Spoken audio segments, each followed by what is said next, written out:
Olá, pessoal, Vamos boa lá. noite. Tudo bem? Hoje é a sétima, na verdade, a oitava aula que devia assistir em duas. E eu vou falar sobre os 12 trabalhos de Hércules, né? Lembrando sempre que a minha abordagem sobre os mitos não é uma abordagem religiosa, né? Como é que se fala nesses cursos agora que tem sobre tudo, gratiluz, etc. Esqueço o nome. Até esqueço o nome. Não é essa. Gratiluz.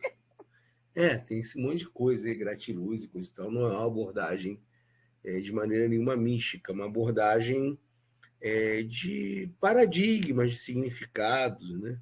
De pegar efetivamente os mitologemas e trabalhar isso, até passando pelos arquétipos junguianos, mas não, não naquele sentido que Jung dá dois sentidos aos arquétipos, não um sentido de inconsciente coletivo e de simbologia que ultrapassa o tempo, né?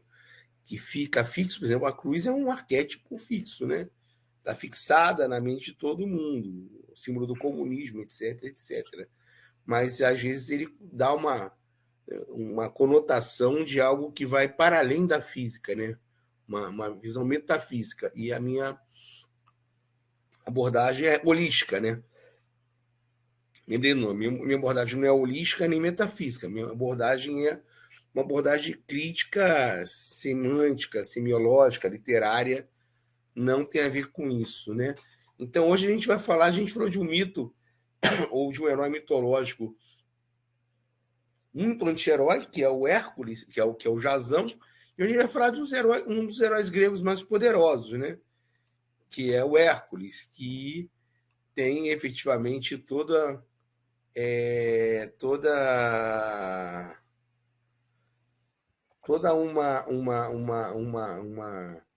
uma vivência típica do herói desde a loucura, desde o crime, né? Um crime em que ele é inocente, né? Ele é cometido pela loucura através de Hera, né? Através de Hera, a mulher de Zeus, que quer se vingar do Hércules, até a sua travessia e a sua forma de fazer a expurgar, né? Fazer a catarse dos crimes que ele cometeu com ou sem culpa. Então, a gente vai começar tentando entender primeiro por que esse ódio de Hera contra Hércules, né? Hércules é filho de Zeus, né? Hércules, Zeus, ele fazia de tudo para seduzir as deusas e as mortais. Zeus é um grande deus fecundador e é bom lembrar, eu sempre falo isso, que a moral grega é completamente estranha à nossa moral. Primeiro que, por exemplo, uma das formas de garantir a herança patrilinear é a virgindade feminina, né? A virgindade feminina não é um valor que nasceu com a humanidade.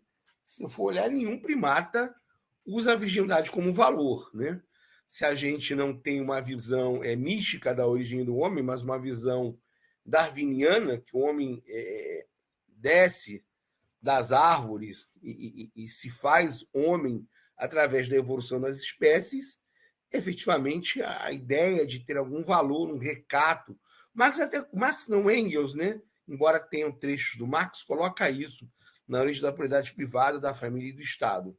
As ditas qualidades morais femininas são todas qualidades morais negativas e ligadas a valores patriarcais, né? O recato, né? A virgindade, a parcimônia sexual, todos são valores que foram transmitidos para a sociedade patriarcal para as mulheres. Então, a mulher valorosa é aquela mulher que se recusa a fazer sexo, que se defende da sua própria sexualidade, né? O recato é um valor feminino. E na sociedade grega isso é um pouco diferente, pelo seguinte: ainda não tem a influência das grandes religiões monoteístas. Então, embora apenas seja uma sociedade patrilinear e patriarcal, a virgindade, o recato das mulheres casadas com paterfamilies é garantida através da força, não de uma moral do recato, né? As mulheres dos paterfamilies atenienses, elas eram guardadas no fundo das casas, saíam para a rua com escravos eunucos, elas não tinham liberdade zero, liberdade zero. A forma de garantir a patrilinearidade é que as mulheres casavam virgens e que só teriam relações com paterfamilies. Não tinha uma outra forma de garantir essa patrilinearidade. Se for pensar, na época que não tem DNA, a única forma de garantir a patrilinearidade é essa. A matrilinearidade, não. Eu sei de quem é a mãe da criança, né? E as sociedades matriarcais eram sociedades matrilineares, né? É uma deusa patriarcal. Como assim era uma deusa patriarcal? É a deusa do casamento, é a deusa da fidelidade, é a deusa que vive punindo as escapadas do Zeus, mas ela nunca pune Zeus, ela sempre pune as amantes, né? As amantes é que sofrem com ela. Algumas são mortas, né? Outras são transformadas em animais, outras são caladas, outras são exiladas, né? Outras são ferroadas por abelhas, são perseguidas por monstros. Zeus nunca é castigado. Quem é castigado são as amantes e os filhos ditos ilegítimos de Zeus. Então, até porque a questão da legitimidade tinha um valor na sociedade grega, até porque só o pater familias, só o filho mais velho herdava. Então, isso tem um valor de herança, isso tem um valor financeiro na Grécia, né? Ou melhor dizendo, patrimonial na Grécia. Mesmo que o pater familias tivesse outros irmãos e cuidasse dos irmãos, era ele que respondia, era ele o titular do direito, né? Então, Zeus ele é um grande deus patriarcal, fecundador e extremamente infiel, né? Enquanto era fiel, olha o patriarcado bem forte nesse mito. Enquanto era uma deusa fiel, era a deusa que presidia o casamento, que presidia as uniões legítimas, Zeus era completamente infiel. Eu já contei para vocês que Zeus, inclusive, teve caso com Ganimedes, que era homem, né?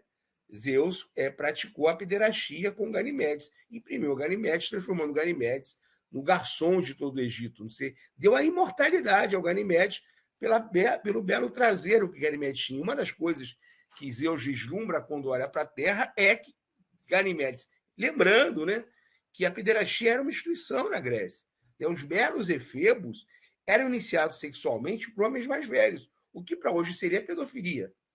Os jovens de 14, 15 anos eram, inclusive, destinados pelas famílias nobres a serem educados por homens mais velhos e iniciados em tudo, filosoficamente, sexualmente, por homens mais velhos.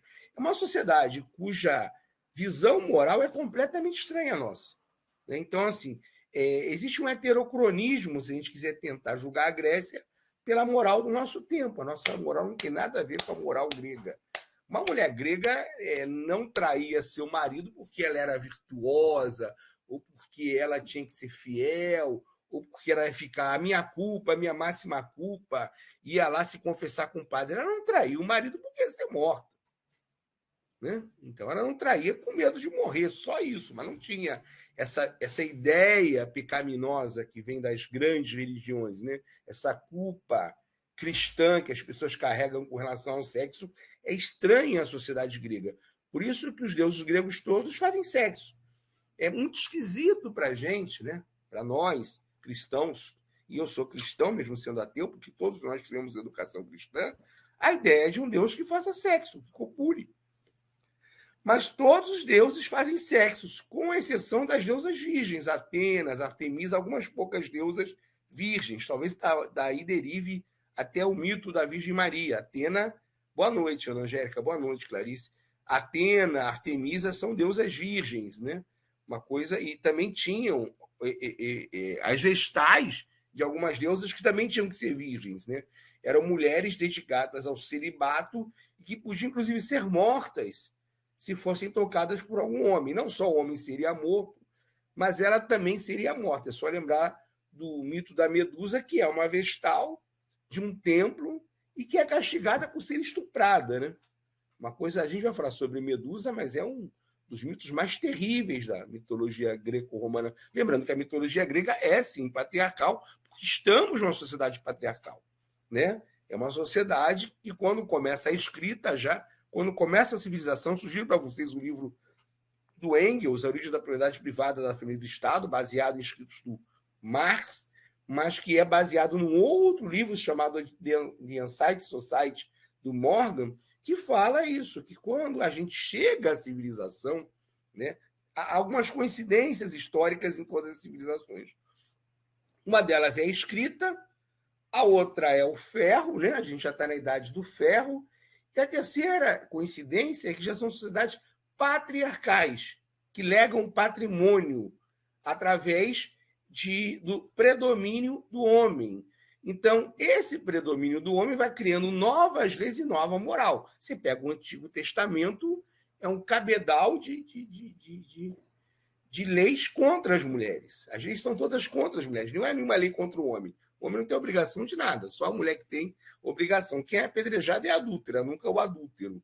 Né? Você pega, por exemplo, na lei da Sharia, em alguns países muçulmanos, gente, isso não é condenar o islamismo, não, tá? Mas a gente tem que ter cuidado para não cair também no relativismo moral. Tem muita gente que, para defender a diversidade cultural, cai no relativismo moral. Defender que, por alguma lei, uma mulher possa ser lapidada é relativismo moral. E isso existe em algumas sociedades da Sharia, sim. Né?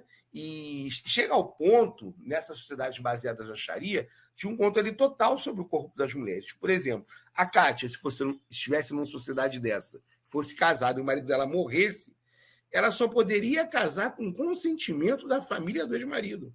Ela seria obrigada a permanecer, imagina, sem ter relações sexuais de nenhum tipo até a morte, porque ficou viúva. Eu vi um relato, acho que foi na Arábia Saudita, falam tanto do.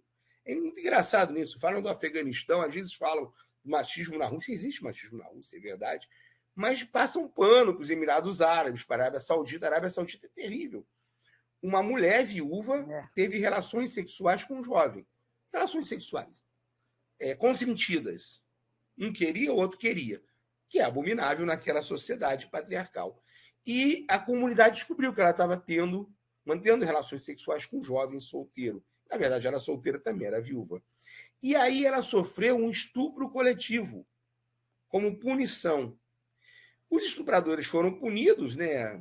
Pena leve, branda, dentro da Sharia, e ela foi condenada à morte, por lapidação, por ter cometido adultério. Imagina, ela cometeu adultério com o marido falecido.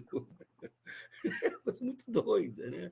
Você está adulterando, mas meu marido morreu, não importa. Você não tem autorização da família dele para se casar novamente. Então, efetivamente, a sociedade grega é uma sociedade patriarcal, talvez com leis menos duras que as leis da monogamia das três grandes religiões monoteístas, né?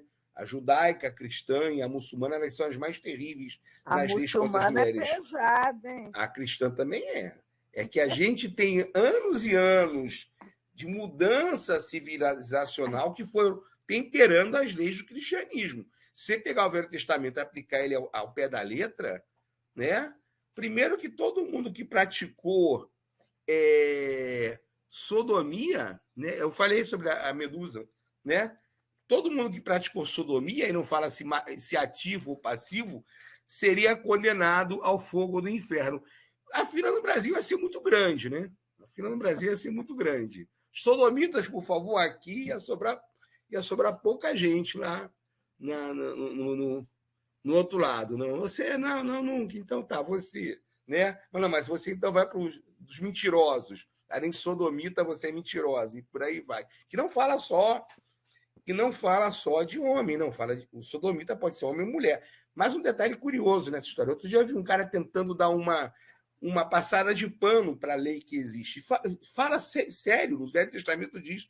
Velho Testamento não, acho que é no Apocalipse, que os sodomitas irão para o inferno. O cara queria dizer que sodomita não era bem coito anal, seria qualquer prática diversa. Aí piorou, né? Imagina, a felação, todo mundo para o inferno, nem uma felaçãozinha. né? Então a gente fala dos muçulmanos, mas se for levar ao pé da letra muita coisa que está na Bíblia, não vai ninguém entrar no paraíso, não. Não vai sobrar ninguém para o paraíso. A fila vai ser extensa, né? Mas eu estou falando isso só para ilustrar, né, que os mitos gregos são patriarcais. Agora, Sim, os deuses são. gregos. Hã? Sim, Pode falar. são, mas o muçulmano é um negócio forte, porque a gente, esse Papa novo aí que apareceu, que eu não sou católica, eu sou umbandista, mas esse Papa, ele deu uma renovada, deu Mas, Kátia, olha uma só, não é um alegria, muçulmano, passou um. assim, é os países onde tem a lei da Sharia. Tem vários países onde se pratica a religião muçulmana, mas que o governo é laico. Quando o governo é laico, a lei da Sharia não vale. A lei da Sharia diz Ah, sim. que aquela Mas lei que está, é uma aquela, interpretação. aquele país onde esquartejaram o jornalista e o sheik tem 200 mulheres, e aquele negócio todo, Sim, sim, é é baseado na complicado, Sharia, não sei nem qual porque foi. Vários têm lei da Sharia, vários têm lei da Sharia. Mas não são todos os países que seguem a Sharia. Por exemplo, a Síria não segue, o Egito não segue, né? o Egito é mais tranquilo. Sim, então assim, não dá para confundir a religião, e eu não estou fazendo nenhuma, sendo Ah, tá. A condescendente, religião com. com uma forma de governo teocrática, né? E a gente no Brasil está muito perto de atingir isso. Cada vez mais estamos perto de uma forma teocrática de governo. É só olhar as marchas para Jesus sendo feitas pró-fascismo. Eu acho que as pessoas É, estão muito distraídas sobre os perigos que a gente está passando aqui no Brasil. Hoje tem um documento da Igreja Presbiteriana colocando a possibilidade de expulsão daqueles que confessem crenças que não sejam compatíveis com a religião presbiteriana, ou seja, serem pró-esquerda. Então, a gente está falando lá do outro lado e parece que aqui do nosso lado está tudo bem, né? Bênção de traficante, bênção em armas de traficante, expulsão de terreiros candomblé umbanda das favelas do Rio. Vamos voltar para a Grécia. Vamos voltar para a Grécia. Então, assim, os deuses gregos eram deuses muito lascivos, né? Porque se nós temos uma deusa que preside o casamento, é uma deusa, para mim, muito patriarcal, a gente tem uma deusa muito matriarcal, que é a Afrodite. A Afrodite ela é casada lá com Hefesto, que é um deus muito feio, de aparência muito feia, muito dirigente, muito trabalhador.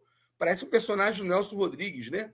Hefesto, dirigente, trabalhador, cumpridor dos seus deveres como cidadão de bem, né? E quando ele sai, o Ares vai para a cama da Afrodite, né? O Apolo, que é um. O Apolo, não, perdão, o Ares, que é um dos deuses mais odiados da mitologia grega, que é o deus da guerra, mas que é muito belo, ele se refestela na cama de Afrodite. E tem mais desse mito, né? Porque quando ela é fragrada, o Ares chega para ela e fala: Olha, eu toparia ser fragrado com você aqui, passar essa vergonha para ficar contigo. Aí a Afrodite, logo depois de ter traído o Hefesto com Ares, trai o Hefesto com Hermes. Daí nasce o Hermes Afrodite, o hermafrodita, que é um deus metade homem, metade mulher, né? Um deus que não tem uma determinação sexual. Os gregos eram muito mais tolerantes com a homossexualidade ou com a homoafetividade do que nós. Né? Eu estou procurando, eu não sei onde botei esse livreto aqui, eu vou procurar mais livros sobre a vida sexual grega.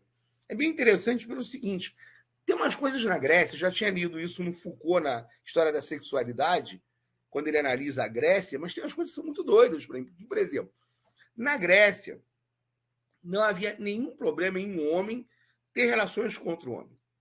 Só que tinha, sei lá, tipo um rito, né? Uns ritos que são muito doidos, do tipo, eu sou um homem mais velho, então eu poderia namorar um homem mais jovem, mas eu não poderia ser passivo, eu não poderia ser sodomizado, eu poderia sodomizar, eu não poderia ser sodomizado, eu poderia sodomizar, eu poderia ser o ativo. Sendo um velho, sendo mais velho, eu não poderia ser dominado, porque isso tem o sexo tem uma certa agressividade, uma dominância e uma passividade, então eu não poderia ser passivo. mas pela quantidade de vezes que grandes líderes atenienses foram chamados de sodomitas, se vê que essa regra, quando estava lá entre quatro paredes, não era muito bem seguida. Era bom, era Até bom, hoje, né? Tem sim, os era caras que. bom para o homem grego ter um jovem efebo sob seus cuidados. Mas, em tese, esse homem teria que ser o ativo. Mas depois que fecha lá entre quatro paredes, ninguém sabe quem é ativo, quem é passivo, né? E, assim, a filação, não tinha problema nenhum você ter relações com outro homem e não te transformava em nada. Clarice, a mulher do pater familis, ela não poderia ter relações nem com outras mulheres. Agora, tem a poesia grega que fala do lesbianismo e a homossexualidade em si não era um tema assim que causava pejo na Grécia. Só que as mulheres do pater familis, eu não sei das mulheres que estivessem fora dos que tinham propriedade. Essas, eu não sei qual seria a tolerância para elas terem relações com outras mulheres, mas é famosa a poesia lésbica na Grécia. Mas a homossexualidade masculina ela é muito mais tematizada, por exemplo, nos quadros, nas pinturas gregas, do que a feminina. Tem toda uma poesia sobre isso, né? Até o mito da ilha de Lesbos é grego, então não era um assunto tabu na Grécia Antiga. O interessante da Grécia são assim, tudo muito diferente. Primeiro, você podia ter um jovem amante, você não podia ser passivo ou assumidamente passivo, você tinha que ser ativo. E a outra coisa é que você não podia ser feminilizado. Eles tinham problemas com o homem feminilizado. O problema com o homem feminilizado estava com relação ao Estado, porque todo homem grego era guerreiro, não existia essa possibilidade de um homem grego pacifista. Não se discutia, por exemplo, se matar na guerra era uma virtude ou não. O homem grego, desde cedo, era ensinado para ser um guerreiro. Lembrando que naquelas civilizações, a guerra. Isso aqui é o meu microfone que está fazendo isso? É que o homem grego, naquela época, o saque, a conquista, a morte através da dominação do Estado era uma coisa aceitável. Né? Então, um homem feminino, um homem efeminado, não servia para a guerra. Então, você poderia ter um amor ou um afetivo desde que você não fosse efeminado. Um homem efeminado na Grécia era mal visto. Isso não significa que não existiam os efeminados, mas era o único homem dentro da Grécia que era mal visto. O efeminado não era aceito, mas era pela questão da guerra. Eles achavam que o homem efeminado na guerra não imporia medo aos seus adversários. Pode falar, Kátia. Acho que ela fosse falar. Então, o Hércules ele é filho de uma aventura do Zeus, né? Zeus ele vai seduzir uma mulher que era fiel, né? Alquimena era completamente fiel ao marido, Anfitrião. E aí ela, inclusive, se gabava disso, de que ela era fiel, que nunca trairia o marido. Zeus era tão sem medida, era um deus tão sem medida, como é que ele faz para seduzir Alquimena? Ele se transforma em anfitrião, ele toma a forma de anfitrião, ele chega mais cedo que anfitrião para ter Alquimena e retarda o sol para ficar horas e horas e horas fazendo amor, transando com a Alquimena, que tem uma noite maravilhosa de amor que ela acha que é com seu marido. E aí, efetivamente, ela depois descobre que ela teve relações com Zeus. Isso causa uma confusão danada, mas Zeus chega para o anfitrião e fala: olha, sou eu, Zeus, então você vai receber meu filho, né? E vai aceitar essa gravidez, vai aceitar esse filho. O Espírito Santo na Grécia ele era diferente. O Espírito Santo na Grécia ele copulava, não era só um raiozinho que caía, não. O Espírito Santo na Grécia ele era viril, ele fazia amor, ele transava. Os deuses gregos transavam, né? Então,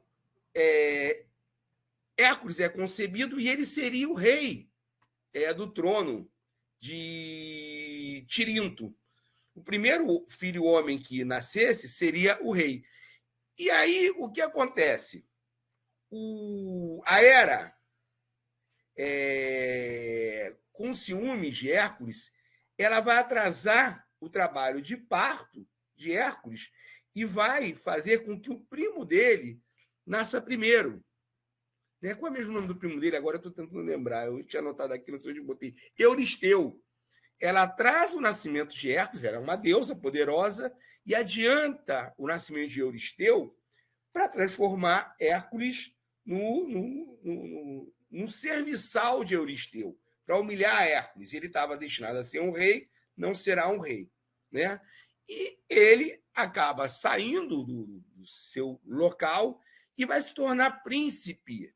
Né? Ele vai se casar com a filha de Creonte, se não me engano, o rei de. Deixa eu ver se é o de Tebas, não, porque às vezes eu confundo. Peraí. Só lembrar aqui o local, se é de Tebas mesmo. Só um minutinho, Ctrl F, Creonte.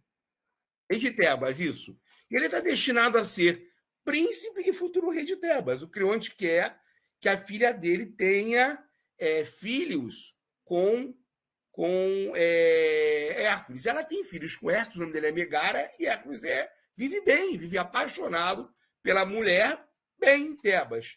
A Hera não está nada satisfeita que o filho de Zeus se torne um nobre e viva feliz. E aí ela provoca um acesso de loucura em Hércules. Hércules não enxerga Megara como sua filha, não enxerga seus filhos como seu filho, e num acesso de fúria e de loucura, confundindo eles com feras, ele mata a própria esposa e os filhos. E aí, Hércules pensa, inclusive, em se matar, ele se retira, mas ele se afasta e ele consulta um oráculo para purgar seus pecados. Essa coisa do pecado, da culpa, de espiar o pecado, de purgar o pecado, de fazer a catarse, está muito na história do herói. E aí é que são feitos os 12 trabalhos, que na verdade são 10. Né? O oráculo fala que ele tem que servir ao rei Euristeu, né? Então ele vai servir ao rei Euristeu, que lhe atribui 10 trabalhos. Só que 2 trabalhos o rei Euristeu não aceita, e os 10 se transformam em 12. Então, vou fazer uma análise rápida dos 12 trabalhos, senão a gente vai ficar com aula aqui de mais de 2 horas, mas uma análise mais semiológica e até mais psicanalítica dos trabalhos. Né? O primeiro trabalho é o Leão de Nemeia. Né? E é um trabalho, lembrando que Hércules, ao contrário de Jasão, é um herói com muitos poderes. Quando ele era novo, Hera manda uma serpente para matá-lo. E ele mata a serpente ainda sendo mal podendo andar, um garotinho no berço, ele domina e mata a serpente. Né? 6 desses trabalhos são caçadas. Caçada, geralmente, é força, velocidade, destreza da natureza. Né? E outros 6 não são caçadas. Ele teria que matar um terrível leão, que assassinavam animais e bosques no bosque da Nemeia, na região da Argólida, no nordeste do Peloponeso. Nenhuma criatura, nenhuma arma era capaz de ferir o leão, que tinha um couro muito duro. Ele era um monstro, era filho do titã Tifão e da Equidna. Né? Então, Hércules mata esse leão estrangulado, até tirar completamente o ar do animal e asfixiá-lo. E ele retira a pele do leão e coloca como uma vestimenta. Ou seja, uma forma de ver essa figura mitológica é a vitória sobre nossos impulsos. O leão seria um impulso de dominação, um impulso de poder, um impulso que as pessoas têm, que às vezes se cede a eles. Lembram do Fausto dizendo que adiantava ganhar o mundo se você perder a sua alma? Muitas vezes a gente sucumbe a isso. Se você pegar lá em Platão, quando ele fala da tirania, ele vai falar de que o governo do tirano, na verdade, é o pior dos governos, mas o tirano não pode ser feliz, porque se ele não faz o bem, ele não é feliz. Então, lembrando que o leão é símbolo de grandeza, de nobreza, e é símbolo de várias religiões, inclusive da religião cristã. Então, Hércules vai incorporar essas qualidades, mas vai também dominar essas qualidades, asfixiar o leão, dominar o leão que tem dentro da gente. Ou seja, a nossa sombra não pode ficar maior que nós mesmos. Então, essa é uma das maneiras de interpretar esse primeiro trabalho. Quando ele chega lá para mostrar a pele para o Euristeu fica muito assustado. O Euristeu constrói um jarro, manda fazer um jarro, e toda vez que o Hércules chega, ele acaba se escondendo do Hércules. Ele tinha muito medo que o Hércules o matasse e assumisse o poder. Mas o Hércules está proibido de matar o Euristeu e assumir o poder, né? É só lembrar, Krishna tem simbologia de leão, Buda tem simbologia de leão, né?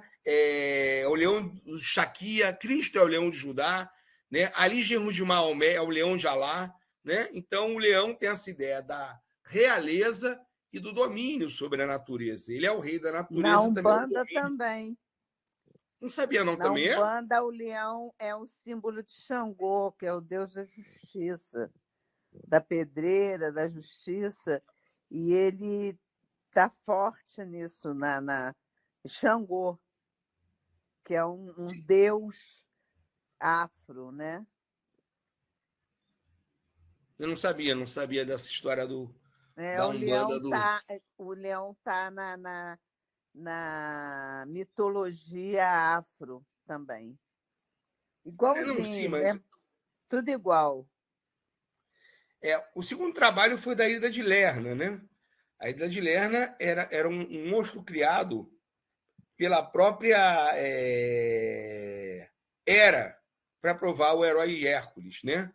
É uma serpente ou dragão de várias cabeças.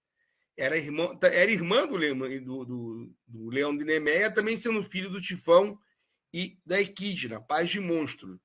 Ele tinha várias cabeças. E é o seguinte, é bem interessante esse mito, porque cada vez que o Hércules cortava uma cabeça da Hidra, surgiam 5, dependendo da mitologia, 3, 5 ou 6 cabeças. Ele não tinha como vencer a Hidra, né? Sem uma ajuda. Ele vai precisar da ajuda de Olau. E é bem interessante o processo, porque como é que Hércules fazia? Ele cortava as cabeças da Hidra, e aí surgiam novas cabeças. Antes que surgissem as cabeças, São Marcos Evangelista representado pelo leão. Antes que surgissem novas cabeças, Iolau cauterizava as cabeças com fogo. O fogo também tem uma simbologia toda mística, né? Mas também tem uma simbologia de purificação, de purgação, cauterizar as feridas. É impossível não ter feridas. E aí, o monstro de 1000 cabeças pode ser o nosso inconsciente. Não basta cortar essas cabeças, né? Por exemplo, quando a gente trabalha os nossos traumas, os nossos dramas, as nossas pulsões, os nossos impulsos, não adianta negá-los. A gente tem que assumi-los, eles têm que aflorar para poderem ser cauterizados, para poderem ser sublimados. Se você os nega e os recalca, eles vão se tornar uma serpente ainda maior. Você corta uma cabeça, surgem 3.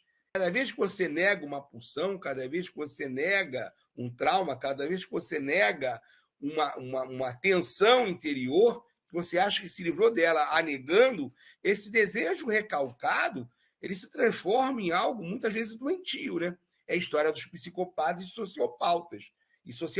Esses desejos, essas pulsões recalcadas nele se transformam em desejos doentios. A sexualidade reprimida dos bolsonaristas. Olha no que se transforma? Na pulsão de morte. Mas é verdade.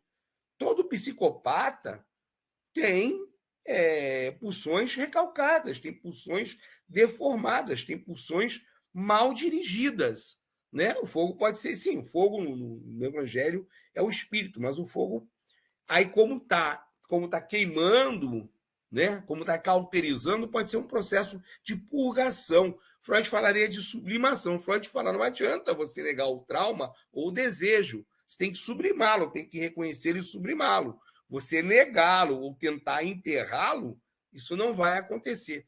ao fim e ao cabo, como, na verdade, a serpente não pode morrer, ou seja, nossas pulsões não podem morrer, ele coloca um rochedo e aquieta essa semente, ele enterra essa semente, essa serpente, ou seja, nossos demônios não podem ser dominados por inteiro, nossos demônios continuarão a nos atormentar. Todos nós somos bons e maus, não existe um ser humano 100% bom. Nenhum ser humano é só bondade, todos nós somos médico e monstro, né? Isso é de todo. Pode falar, Kátia. Pode dizer. Uma característica nessa questão psicológica, né? Eu não sou psicóloga, mas minha filha Nem e a eu gente também. conversa, o ressentimento. Sim, A, o a ressentimento. maioria dos bolsonaristas, São ressentidos e eles têm recalcados. um ressentimento por alguma coisa que eles não conseguiram e que foram humilhados, alguma coisa acontece que eles são ressentidos. E esse ressentimento é um negócio fortíssimo, eles matam por esse ressentimento. Sim, porque esse desejo que você não reconhece, ele te consome por dentro. Né? Todo homofóbico aí é Freud. E às vezes já entrei em. E aí, gente, podem me bater o quanto quiserem. Já entrei em debates terríveis com gente de esquerda que não gosta de ouvir, gente de esquerda, da direita que não gosta de ouvir isso. Todo homofóbico tem pulsões sexuais, homossexuais, mal resolvidas. Isso é Freud. Me desculpe, vocês estão querendo enterrar Freud. Né? Isso não está, porque está dizendo que então que isso é uma maldade. Não, O não é. Bozo é, o Bozo é Sim, a figura. porque assim, todos nós temos pulsões homossexuais, todo ser humano tem, todo ser humano tem, todo. Não existe um ser Todo. humano 100% heterossexual. Não importa com quem você deite. Ah, eu só deito com mulher, dane-se. Eu só deito com homem, dane-se. Todos nós temos pulsões homossexuais. Isso é da normalidade, é do ser humano, da formação do nosso caráter, inclusive da sexualidade. A formação da heterossexualidade é muito gay. Né? Pode Tem pegar que lá aqueles. resolver isso tranquilamente, né? Sim, é pegar os 3 estudos sobre a sexualidade do Freud, que ele fala como o menino forma a sua sexualidade heterossexual. Ele vai se mirar em alguém que ele admira. No pai, se não é no pai, no padrasto, no avô, no irmão. E isso é um momento muito homossexual, porque, na verdade, ele toma o lugar dessa pessoa. Ele quer ser esta pessoa. Não é que ele quer ter relações com Carluxo essa deve pessoa. ter pego o pai num evento desse. Não, sim, mas eu falo assim, não é isso, gente. Olha só. O modelo, o arquétipo para um ser heterossexual é um arquétipo, é um momento gay. É um momento gay, é um momento em que ele, a menina que vê a mãe se penteando e vai imitar a mãe. Ela vai pegar o arquétipo da mãe, ela quer ser a mãe. O próprio ético explica isso, esses conflitos. Ela quer ser a mãe, ela quer tomar o lugar da mãe. Isso está no fundo dos nossos conflitos e pulsões. E as pessoas sãs conseguem entender isso. Né? Ninguém é 100% hétero, ninguém é 100% gay, mesmo que você só durma com homem, mesmo que você só durma com mulher. Agora, esse cara que acha que é ruim ter pulsões homossexuais e que fica recalcado com isso, que morre de medo disso, esse cara é um perigo, que transforma isso numa pulsão de morte. É, Transforma é isso isso. numa pulsão de morte. Né? Então, né? Ai, nossa, eu tenho pulsões homossexuais. Todos nós temos. Não significa que eu vá transar com um homem, que é uma coisa completamente diferente. Não que seja bom, que seja ruim, mas entre ter uma pulsão homossexual e ter um desejo de deitar com alguém é outra coisa completamente diferente. Né? As nossas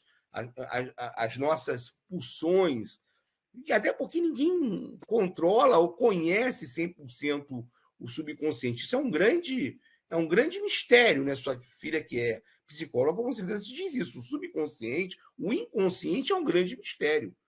A libido, a gente conhece as manifestações da libido. Ninguém sabe dizer o que é uma libido. Ninguém sabe. O que é a libido? Não sei. Por que um tipo de corpo de mulher afeta um homem muito e o outro homem não afeta? Porque tem homem que adora mulher gorda e tem homem que detesta. Tem homem que adora mulher magra e tem homem que detesta. E tem homem que adora mulher e tem homem que detesta a mulher. Que se sente atraído por homem. E vice-versa, porque tem mulher que se sente atraída por homem e tem outras que, nossa, que coisa, não, que vou vomitar um homem, que era uma mulher. Isso é um grande mistério, é um grande insondável. Ninguém sabe dizer ao certo o porquê disso, né? É a química. É a Não, química. mas qual é a química do cérebro? Porque isso é muito mais no cérebro do que no corpo. Então, sabe? E esses caras não conseguem lidar com isso. O recalque desses caras é imenso. Você falar para esse cara que ele tem pulsão homossexual, ele quer te bater, quer te dar um tiro, quer te dar uma Ele facada. enlouquece. Enlouquece. Você tem pulsões homossexuais mal resolvidas. O cara Quer quer te te matar, matar. quer te dar uma facada, né? É complicado isso, né? Mas efetivamente todos nós temos, aliás, todos nós temos um monte de pulsões mal resolvidas. Ninguém está bem resolvido, né, na vida. Ninguém, absolutamente. Quando a pessoa fala, eu sou bem resolvido, está mentindo. Todos nós temos nossos medos, nossas angústias, nossas pulsões, nosso grau de Os homens felicidade. mais do que as mulheres, às Todos, né? vezes. Porque a sociedade machista exige esse papel Não do sei. homem, né? Não sei, eu não sei, realmente eu não sei. Eu acho que talvez o homem seja mais agressivo, né, com isso, né? Até porque a sociedade libera essa agressividade mais no homem, mas eu não sei se as mulheres são tão bem mais resolvidas, não. Eu não tenho não tenho pesquisa nisso, entendeu? Seremos todos não binários no sentido de uma sexualidade, como se fala, genética, de uma sexualidade definida pelo seu sexo biológico, sim. Porque a sexualidade é muito mais do que eu sou homem. Ah, eu tenho um pênis. Sexualidade não é isso, né? Por que uma coisa A minha excita tanto? irmã, ela é hétero, casada, adora o marido, ama de paixão, e ela é atriz. Ela diz, ela tem uma tese que no futuro todos serão bissexuais. Eu não acredito nisso, porque a humanidade é assim, as pessoas não olham para trás. Se você olhar É, a sociedade para trás, você querer sair da heteronormatividade para a bissexualidade normativa, né? Não sei, não sei, sinceramente, é muito difícil fazer qualquer previsão. uns Não sei para fazer. lá, outros para cá, mas não vai ter esse problema todo. Não, ter problema é outra coisa. Ter uma normatividade na sexualidade é que é ruim. Né? Na verdade, o que a pessoa faz com o seu corpo, né? Desde que não seja um estupro, desde que não seja pedofilia ou zoofilia, o resto que a pessoa quiser Tem que fazer é ser problema dela. respeitado. Tem que Sim, ser que a pessoa. respeitado. Sim. Isso aí tudo bem. Você não ter mais essa Você heteronormatividade. resumiu tudo. Não seja pedofilia, nem zoofilia, nem estupro. O Cara, resto. eu estava querendo esse resumo, sabia? Eu vou Mas é, anotar isso. Se eu, não- mas é se eu basicamente esquecer, isso. depois eu vou te perguntar. Porque isso aí é uma síntese do que é o normal. Para mim, é o que é o normal. Não, normal não tem. Eu quero transar com um balão de gás, transe com um balão de gás, problema seu. Beleza. Não é Beleza. estupro, Não não é é estupro. estupro, não é zoofilia, não é pedofilia. Zoofilia é porque você está usando de um animal que não consentiu. Então é É, uma o forma de bichinho é estupro. inocente. A E criança é inocente. uma criança Pode. não tem idade suficiente para consentir. Então, tirando isso, né, você não tem erro de consentimento. Eu gosto de transar de cabeça para baixo com uma Porra, gilete embaixo de mim. isso aí foi perfeito, perfeito. Né? Eu acho que no futuro cada um faz o que quiser com o seu corpo. Mas eu Exatamente. não sei se vai ter uma normatização. Todo mundo vai ser bissexual, se torna de novo uma normatização. Eu não quero, não. Ela Você vai ter que falou ser de uma também. forma generalizada. Eu falei, Não tem cara, então não tem uma eu vou ser normatização da eternamente sexualidade. hétero, porque eu Sim, gosto, eu sou sim. Você faz hétero. o que quiser. Mas de repente você é minoria no futuro, não sei. Não Tô sei. legal, tô de boa. Kátia, de qualquer maneira, qualquer coisa sobre o futuro é hipótese. É É hipótese. hipótese, é. Vamos voltar aqui para a Mas Grécia. esse resumo que você fez foi perfeito. Mas é isso. O que você faz com o seu corpo é problema seu. Eu tô casado com uma boneca de plástico. Eu lamento, mas não, você quer ficar casado com essa boneca aí, problema seu, né? Acho que você deveria consultar um psiquiatra, mas se você não ofende ninguém e quer ficar com a sua É, boneca aí, problema seu. Mas vamos voltar aqui para a Grécia, que nem tinha boneca naquela época, então não tinha ninguém casando. nem Tem gente tinha. casando com boneca, por incrível que pareça, não é mentira. Não é mentira. A sexualidade humana é uma coisa assim muito, muito diversa. Então, o Freud falava, né? Sexualidade é polimorfa e diversa. Então, ninguém consegue falar o sexo normal é isso aqui. Não existe, né? Não existe. Desde que haja consentimento, o resto é cada um faz o que quiser. Vamos lá. O terceiro trabalho, né, é sobre o javali de Erimanto. Aí agora o porco. E o porco tem uma coisa interessante, porque o porco está. Se o leão está ligado às faculdades mentais, cerebrais, o javali ele está ligado à bravura, mas está ligado também aos baixos instintos, né? Aos prazeres, né? Aos prazeres, ao seu lado mais selvagem. E o Hércules ele não mata o javali, é bem interessante isso, ele domina o javali.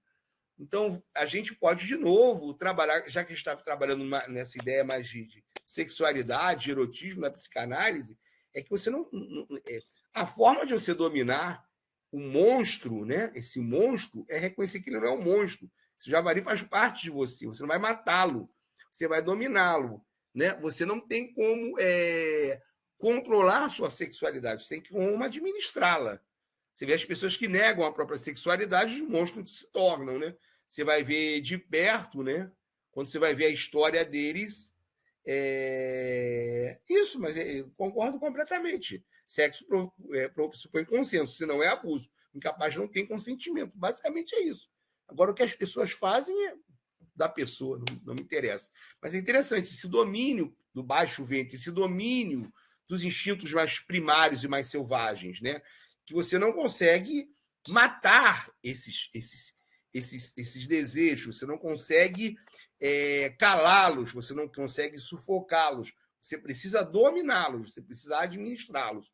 Também interessante, também ele não mata o javali, ele domina, ele pega o javali vivo, o que também é um ato de bravura e de coragem. Né? Hércules é o herói de verdade, né?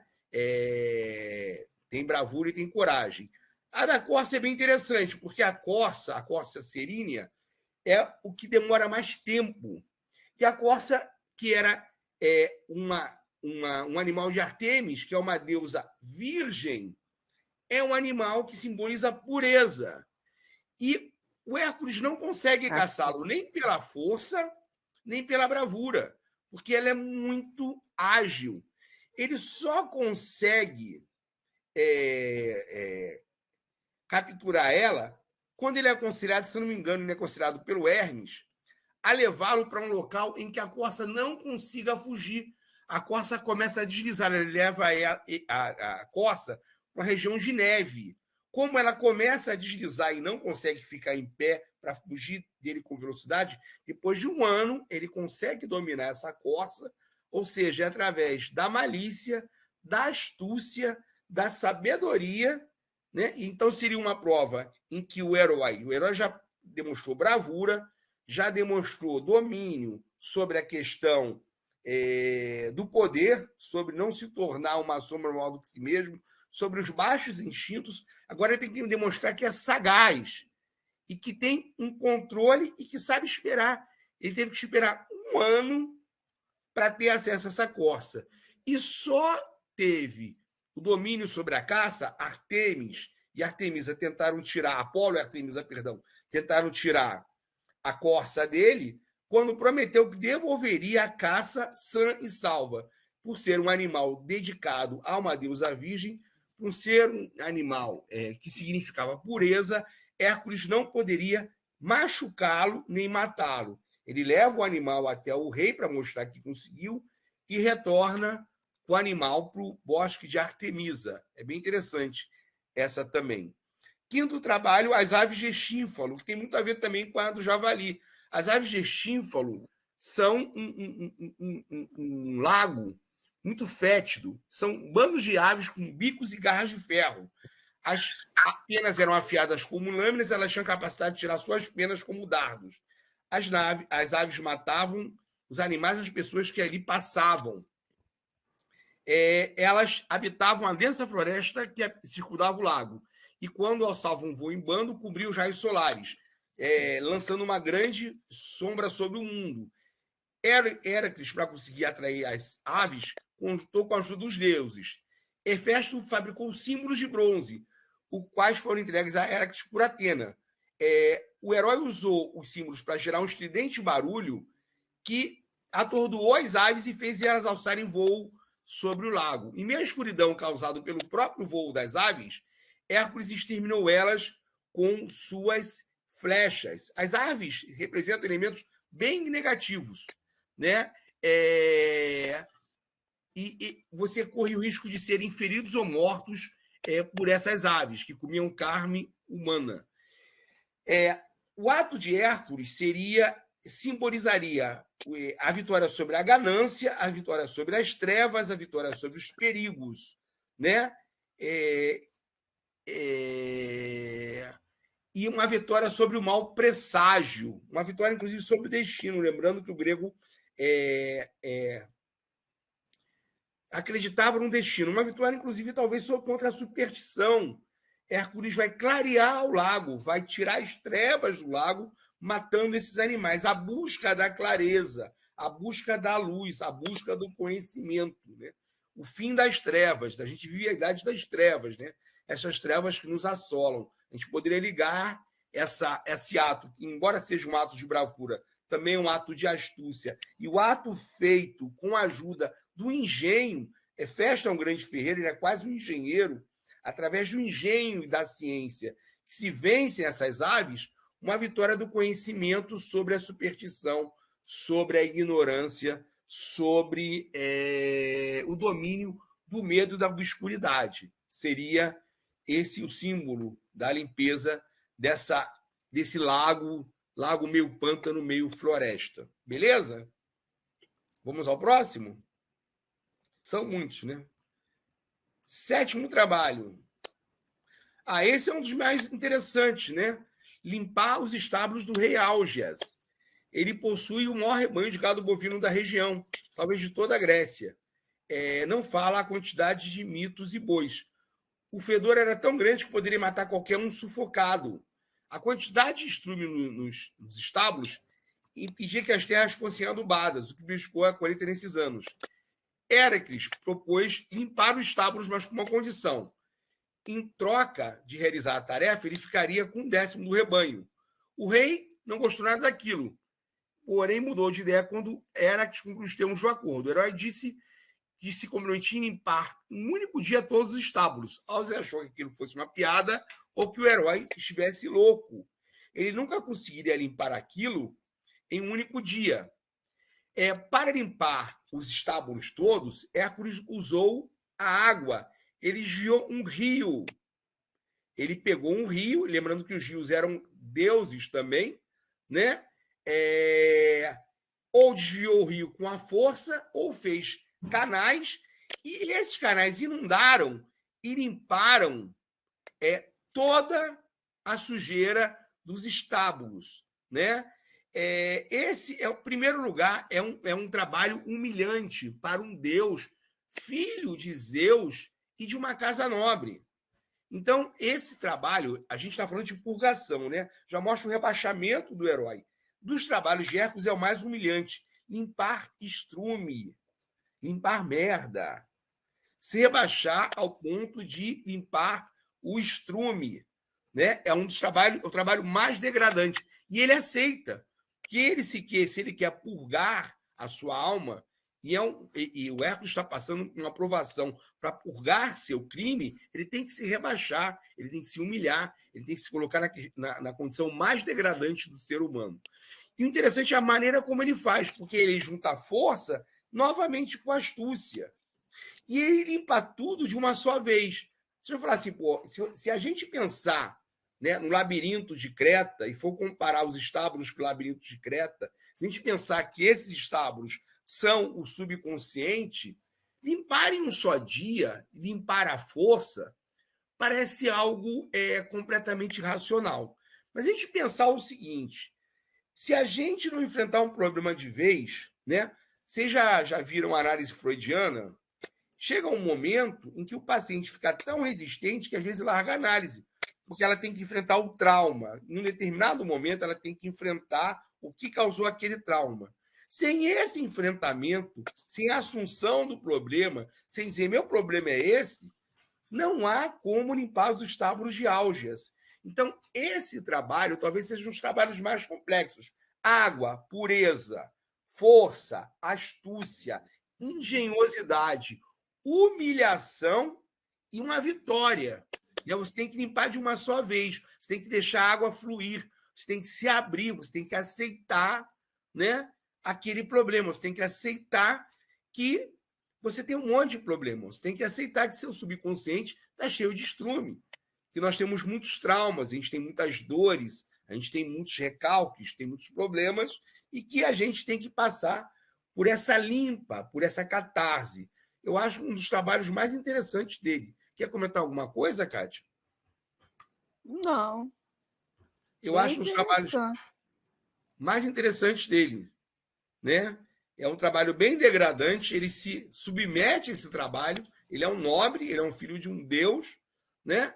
E ele usa a astúcia e a força e ele limpa de uma só vez, né? Ele evitou cair na vergonha de não cumprir o desafio, ele se rebaixa, mas ele utiliza, ainda assim, para limpar do estágio, de uma atitude de nobre, né? De nobre, né? E ele recebe um pagamento por esse trabalho, né? Então ele mostra também da necessidade de que o trabalho seja recompensado, de que o trabalho sofra alguma forma de compensação. É bem interessante. Né? Mostra Ai, Pode como falar. é que eu vou dizer? Mostra uma maturidade, uma serenidade do Hércules, que além da força física, mostra uma força espiritual. Eu acho que é Sim, meio por aí. força espiritual, sim, força espiritual, de enfrentar o Senão ele não problema de. aguentaria. Se ele Sim, fosse só para a gente força. limpar nossos estábulos, a gente tem que ter uma certa grandeza, né? É Senão, exatamente, senão a gente sucumbe na merda. a grandeza passa pela força espiritual. O espiritual que eu digo não precisa ter nenhuma religião. Não, sim, eu É entendo, uma força espiritual mesmo. interna. Espírito humano. Se você não tiver É essa do, grandeza, você sucumbe. uma for... Ele mostrou uma força interna que outros que podiam ser musculosos e fortes, de repente não teriam, né? Sim. Naquele período, naquela coisa. Teriam orgulho e não se submeteriam a essa prova. Eu não vou limpar um estábulo, eu sou um nobre. Não vou fazer um trabalho degradante. Não vou É fazer uma um trabalho que é o ignorância. pior trabalho, que é o pior trabalho para um servo. E ele falou: não, vou fazer esse trabalho. Vou me submeter a E esse trabalho. ele mostrou grandeza. Sim, muita Então, grandeza. eu acho que mostra a força dele além da força física. Também, sim. Por isso que eu falei, astúcia, ligado com grandeza moral, ligado com força também, porque em alguns mitos ele doma o rio, né? O rio, lembrando que o rio é um deus, né? Então ele doma um rio. Domar o rio também é domar nossa força interior, né? Nossa nascente, nossa força interior que limpa esses canais, né? Esses canais cheios É. de fezes, né? É necessário domar, pegar essa grandeza interior, essa força interior e direcioná-la para o caminho certo, né? Às vezes a gente direciona para o caminho errado, né? Quer dizer que por trás das lendas gregas de tudo isso tem toda uma orientação Sempre teve uma moral. moral, sempre teve uma Tem uma moral. Agora orientação depende, moral. tem várias interpretações, né? Talvez, tendo aula com outro professor, a interpretação que ele dê seja diferente da minha. Não existe só uma interpretação para esses mitos, né? É. E muitas Mas vezes essa você escutando. orientação moral independe de religiões. Não, não é a moral no sentido moral cristã. Moral no sentido de Exatamente. ethos, de ética humana, né? De caminho De humano. ética, Moral da grande exatamente. moral, não na moral cristã, na moral sexual, moral no sentido de ethos, de caminho, do moral da ética, né? Qual é meu ethos, qual é meu caminho? Nesse sentido moral, sim, Nesse sim. sentido, Hércules se mostrou grande, Sim, muito grande. muito grande na sua humildade, né? E às vezes a gente, para poder realmente limpar nossos estábulos, a gente tem que ver em que merda a gente está afundado, né? Inclusive na merda moral. Muitas vezes a gente O se tempo enfia em todo que você alguma. estava falando, me vinha na cabeça Gandhi.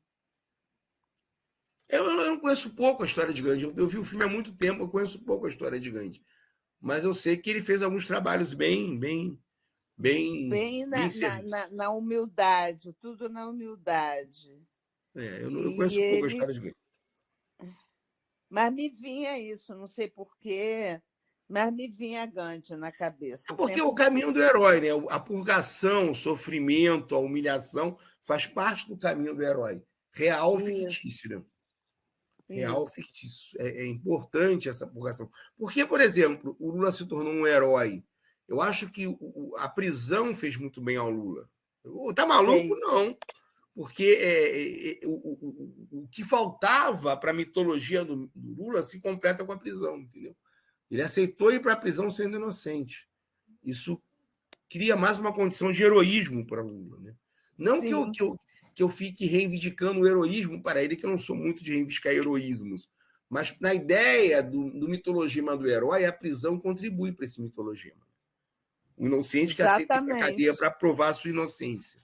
Isso Ele, contribui ele muito. se mostrou um herói na medida que ele suportou tudo. Sim, sim, exatamente. Deixa eu só continuar, senão a gente não chega aos 12. Né? Então, É, moral da história, que lição tirar dali, sim. Não é moral nessa moral que a gente, quando fala em moral, eu lembro que eu estava defendendo minha dissertação de mestrado, tinha até um companheiro que era do PT, mas era da área de política, que estava na minha banca. Aí eu defendi minha dissertação de mestrado em ética, no final ficou assim, mas cadê a ética? Porque as pessoas, e ele era da política, não da filosofia, tem a ideia de que ética é essa coisa comenzinha, né? Ah, não roubarás, não matarás, não furtarás. E ética é uma coisa muito maior, né? O ethos, o caminho humano. Então, por exemplo, o é ethos da muito política é um maior. ethos muito maior. Então, eu falei, mas o ethos está aqui, que você não enxergou, né? Então, quando se fala em moral, muita gente associa, inclusive, a religião, né? Essa ética do momocismo, a ética do cidadão de bem, entre aspas, não é. A gente está falando de uma outra ética e de uma outra moral. É, existe, eu acho que cada cultura até tem uma maneira de mostrar sua ética. Por exemplo, existem culturas indígenas ou no interior da África em que é da cultura deles pegar as crianças, que é uma coisa difícil para mim, que eu tenho uma criação Não, mas cristã, resume, senão a gente não mas sabe. Não, sem. nesse pessoal, eles têm uma coisa de que a criança que nasce com problema tem que ser sacrificada. Mas na cultura deles, isso é ético. Mas E a vamos lá. gente tem que respeitar. Eu estou dizendo que Depende. nós judaico-cristãos, ou Já mesmo. a gente voltou A para gente a tem que pequena moral. respeitar. A gente está voltando para a pequena moral, para a moral vista como algo ligado ao costume, ligado a uma civilização determinada. Dentro de uma Isso. sociedade, de recursos escassos, toda a sociedade humana, não só a indígena brasileira, toda a sociedade humana, toda a sociedade humana fazia isso. O infanticídio em sociedade de em recursos escassos era algo comum. Seja na África, na Ásia, na América, é só pegar. Mas para Mas isso eles era ético. não é bem ético, é outra coisa, mas eu não quero entrar nessa discussão, senão eu não vou. Ethos é uma outra. A ideia da ética como uma ciência, ela nasce na Grécia. Ela é criada na Grécia. Ela é criada na Grécia. Por quê? Senão a gente vai entrar no relativismo moral. Senão a gente vai dizer assim, então é aceitável em sociedades que tem a Sharia como regra, matar a mulher. Porque isso me constrange, mas é da cultura deles. E aí a gente entra na questão da pequena moral, da moral social, da moral condizente com aquela sociedade. Dentro de uma tribo, sem nenhum contato com os brancos, que tem recursos escassos, não é que seja ético, mas é aceitável para os padrões deles. Agora, em termos de ética, outra discussão é algo extremamente problemático. Na nossa civilização é complicado. Não é só para a nossa civilização. É por isso que eu acho que a questão da discussão do grande ethos, da grande ética, tem que ser feita à parte, porque você vai começar a discutir o que seria aceitável, né? Não só para uma sociedade determinada.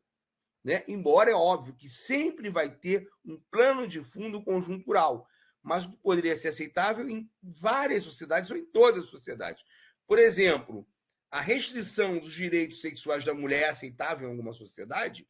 Você vai dizer, não, mas naquela sociedade era aceitável, porque era uma virtude, mas é uma virtude da pequena moral, da moral social, criada e segmentada para aquela sociedade. Então, assim, eu diria que é a mesma coisa o infanticídio. O infanticídio para sociedades em que tem uma escassez provocada pela falta de uma produção planejada ou de uma produção em que sobrem alimentos, ela é aceitável, mas não é ética. Entendeu? Entendi. Então, senão a gente vai entrar na questão do relativismo moral. A gente vai aceitar que as mulheres sejam lapidadas nos países da Sharia. Eu já vi gente de esquerda defendendo. Eu já vi gente de esquerda defendendo. Mas esses países já têm contato com a cultura. Não importa, mas você vai pegar, é o mesmo relativismo moral. É diferente de uma tribo que está ali. Mas isolada. é o mesmo. Mas olha só, vamos lá. Se você pegar em termos de ética aceitável para além de uma única sociedade, você entra no mesmo relativismo moral. Não quer dizer que eu tenho que ir lá naquela tribo e dominar aquela tribo. Então vai continuar a acontecer. Mas que assim, que a gente diga, não, é algo ético, não, é algo aceitável dentro daquelas circunstâncias. Mas deixa eu continuar, senão a gente não vai terminar mais a Grécia. Sem condenar e, de repente, conseguindo. Não sei, por exemplo, se tem uma tribo que até hoje não teve nenhum contato e é possível que ela permaneça assim, tomara. É meio difícil que aconteça, né? Somente com esse governo aí. O correto, entre aspas, seria que algumas tribos que não tiveram contato até hoje com a civilização, que estão no extremo amazônico, ficassem eternamente sem contato até que eles decidissem ter contato, né? Mas essa discussão se o infanticídio eu acho que é o ideal. Tá. Mas deixa eu voltar para a Grécia, senão a gente vai ficar discutindo infanticídio das tribos amazônicas. Está muito fora, está completamente fora do tema da aula. Vamos voltar, senão. Tá bom. Senão a gente vai. Deixa eu voltar aqui. O 7. Isso, ética é mais universal, moral é mais contingencial, desde o início. Desde o início. É complicado. Óbvio que eu não quero chegar ao ponto. Porque você pode simplificar e usar a ética kantiana, que parece perfeita, mas não é. Faça com que a tua atitude seja aceitável, moralmente aceitável, em qualquer local, que nunca possa ser condenada. Qual o problema da ética kantiana? Que é uma ética de meios, não de fins. Ela não escapa ao exame sequer da legítima defesa. Matar é bom? Não. Mas se eu mato para defender alguém que está sendo morto, é bom? É sim ou não?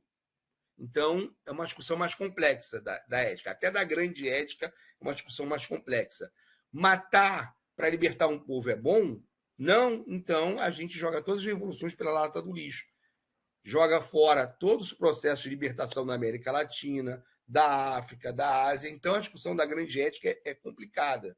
Mas, efetivamente, assim, a moral é mais contingencial e mais ligada ao costume. E a ética é uma discussão maior, uma discussão de princípios maiores. Está certíssima, Clarice. Vamos voltar lá. A gente está aqui no Javali, já foi, peraí. Aqui é o Touro de Creta. O Touro de Creta, né? Creta é a maior das ilhas gregas, tendo sido o berço da civilização minoica, que se desenvolveu muitos anos antes do grego. a ilha era governada pelo rei Minos, mesmo que ele é conhecido pela história do labirinto do Minotauro. Vocês lembram dessa história, né? Minos era uma ilha prometida a Poseidon, né? É uma ilha protegida, o deus da ilha de Creta era Poseidon, e ele havia prometido ao deus que se referia a tudo que do mar saísse de valor e fosse digno de Deus. Poseidon, para testar a palavra e honra do rei cretense, criou um famoso e grande touro.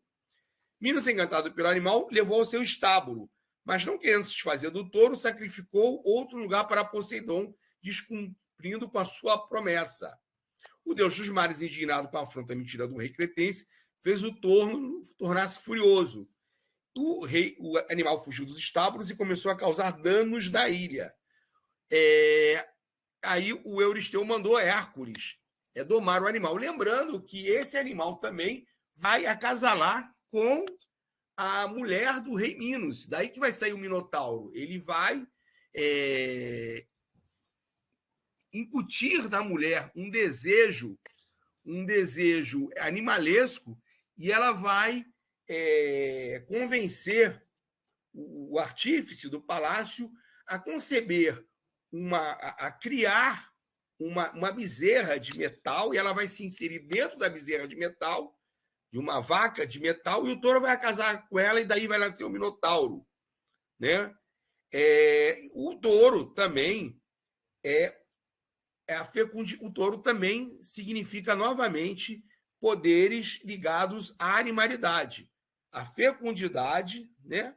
À sexualidade, também a braveza, a coragem, a bravura, a coragem, não só a bravura, a braveza também, a ferocidade. E aí, basicamente, ele não pode matar o animal. Hércules pega o touro literalmente à unha, né? Literalmente o touro à unha, e leva o touro vivo para o palácio. Novamente, Euristeu se esconde lá no vaso de bronze com medo do Hércules. Aí, novamente, mostra que o herói tem que controlar, refrear esses instintos. Novamente, o touro não é morto. O touro sempre foi símbolo da sexualidade masculina, do falo, da virilidade, da sexualidade, do erotismo. Ele não mata isso, ele domina. Ele tem que dominar isso. Ele tem que manter essa bravura, essa virilidade, mas ele tem que ter controle sobre isso, né? Essa ferocidade, essa animalidade não pode dominá-lo, que é algo que não é só para os heróis, né? Para todos os seres humanos, né? Esse domínio da própria sexualidade, no sentido de que ela não te destrua, não se torne uma sexualidade destrutiva. Eu acho que isso é um mito mais tranquilo de entender, né? As éguas de Diomedes, né, que é o 8º trabalho,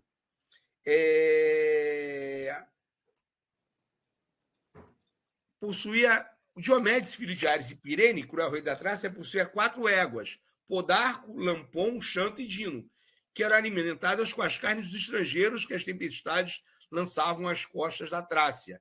Euristeu ordenou a Héracles de pôr termo a essa prática selvagem e trazer as éguas para Argos.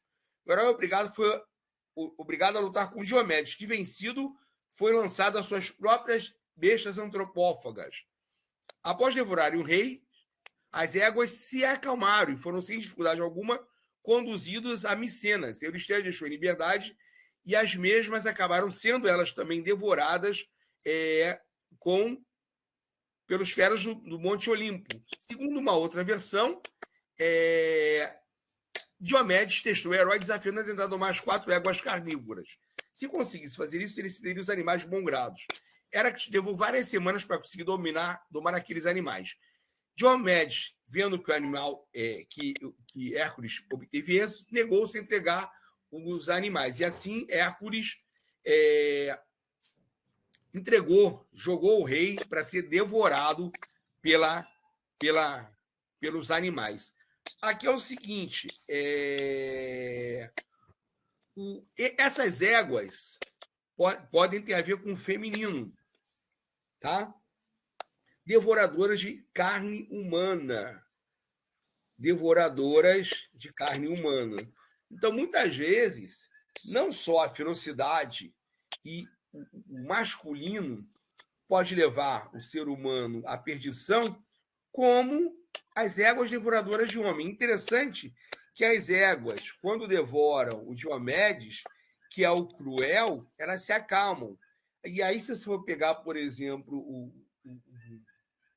Jung, você pode pegar aquela história do ânimos e da ânima, o equilíbrio entre o masculino e o feminino dentro da própria mulher, que é essa busca de um equilíbrio nas mulheres da modernidade, que não são mais mulheres que são obrigadas a ficar dentro de casa, cumprindo apenas o papel de maternidade e cuidado do lar.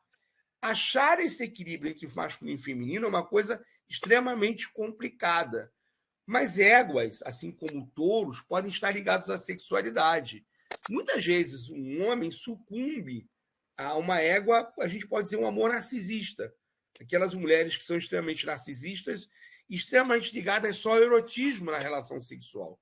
Quando o homem sucumbe a esse tipo de amor, ele dificilmente consegue ter alguma forma de equilíbrio, alguma forma de controle sobre a sua própria vida. Esse é um mito que pode ser visto de diversas maneiras, né? Pode ser visto na busca de um equilíbrio do elemento feminino para as próprias mulheres, na busca de um equilíbrio entre o masculino e o feminino e na busca desse equilíbrio tão complicado e tão complexo na vida de um homem ou de uma mulher. Eu não sei a maneira como vocês querem ver esse mito. Não sei se a Kátia tem alguma forma de ver, diferente de ver. Né? Égua devoradora de homens. Lembra das mulheres devoradoras? Das mulheres que seduzem e devoram seus homens? Não é devorar de comer a carne, de anular o homem, de efetivamente seduzi-lo de tal maneira que anulam seu espírito, que anulam sua vitalidade, que anulam sua atividade, sua atitude. Isso é um risco. E aí você pode também inverter de homens que anulam suas mulheres, como queiram. Né? Então, esse equilíbrio é algo extremamente complicado, extremamente difícil de ser encontrado. Né? Vamos lá, próximo. Na nossa cultura, nossas experiências, nossa geração, eu vejo como essa mulher devoradora de homens é a mulher que eu já fui como jovem, né? Uhum. Que pega uma mulher de 25 anos e pega um cara de 18 e faz o diabo e o cara fica enlouquecido. Uma Sim, coisa simples, né? E tem também os homens que também têm esse poder, dependendo da cabeça. Né? Quer dizer, isso, eu acho que são fases, porque naquele período grego era diferente. A gente hoje é tudo muito rápido, você passa essas fases todas muito rápidas. E naquela época não, era uma coisa que demorava, acontecia, e criava ali uma lenda em cima daquilo, né? E eu acho que é meio por aí. pode ser também. Pode ser também. Também pode ser. É um mito muito polimorfo. Dá para ser visto de diversas maneiras. Tem um mito aqui que eu acho que está muito ligado ao patriarcado, que é a vitória do Hércules sobre as Amazonas. Né? As Amazonas tinham um reino próprio em Temi. Deixa eu ver o nome da cidade. Eu sou ruim de gravar esse nome da cidade. Que era. Elas dominavam uma região chamada Temicera. E o Hércules vai a pedido de uma princesa da filha de Euristeu, Admeta, sacerdotisa de Hera, tomar o cinturão de Hipólita, a rainha das Amazonas. Hipólita, peraí. Hipólita, a rainha das Amazonas. Olha que coisa interessante nesse mito, né? Tem duas formas de encarar esse mito. Numa, há uma grande batalha e Hércules mata Hipólita acaba com o reino das Amazonas, a pedido de uma mulher. Lembrando que era, como eu falei, era uma deusa patriarcal. E a princesa, que é a sacerdotisa de Hera, pede um cinturão que parece ser pura vaidade, mas na verdade é uma submissão. Hera usa um inimigo dela, que é Hércules, para submeter um reino de mulheres, submeter um matriarcado. Tem duas formas de ver isso, tem duas formas de ser contada esse 10º trabalho. Uma, Hércules extermina as Amazonas, mata Hipólita e leva as Amazonas como escravas, acabando com o reino. Você falou aí do lesbianismo, as Amazonas eram basicamente lésbicas, né? Não admitiam homens perto de si, inclusive não cortavam um dos admitia homem, seios. tinha que ser lésbica. Sim, e cortavam inclusive um dos seios para não ficarem femininas demais. Então, era um reino de mulheres guerreiras, comparáveis aos homens. Então, Hércules é mandado para submeter essas mulheres. Talvez seja o trabalho mais patriarcal de Hércules. Numa versão, ele mata simplesmente Hipólita e escraviza todas as Amazonas. Na outra versão, ele sequestra uma das diletas de Hipólita e aí negocia com ela e ela dá o cinto em resgate a ele e ainda assim ele leva algumas mulheres escravas de volta para Argos.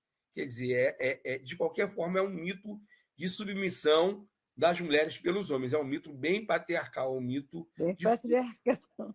esse dentro dos trabalhos de Hércules é um mito de força, é um mito de submissão do matriarcado ao patriarcado. Não podia faltar em Atenas isso, né? Tinha que ter um que fosse a vitória do patriarcado sobre o matriarcado. Os bois de Gerião, né? A missão de Hércules era roubar os bois vermelhos que pertenciam a Gerião, que era neto da Medusa, só isso. Gerião vivia na ilha de Eritreia, local mítico que ficava situado em algum lugar do Oceano Atlântico. Para alguns estudiosos, Eritreia não seria uma ilha, mas algum local situado na Espanha, Portugal ou no Marrocos. Hércules foi procurar a ajuda do titã Hélios, o Sol. Viajando pelo deserto líbio à procura de Hélios, Hércules, vendo que o titã não seria para ajudá-lo, ameaçou de se atirar suas flechas venenosas nele. Hélios, apavorado com aquilo, negou o que o herói queria. Hércules queria só saber o caminho para Eritreia. Hélios entregou a taça do Sol, ao qual lhe mostraria o caminho. Hércules pegou um navio e zarpou para o oceano. Chegando a de Eritreia ou Eritreia, ele deixou o rebanho de bois vermelhos de Gerião. Mas este não estava presente. No local encontrava-se o pastor Eurition e um cão de 2 cabeças chamado Orto, irmão de Cérbero.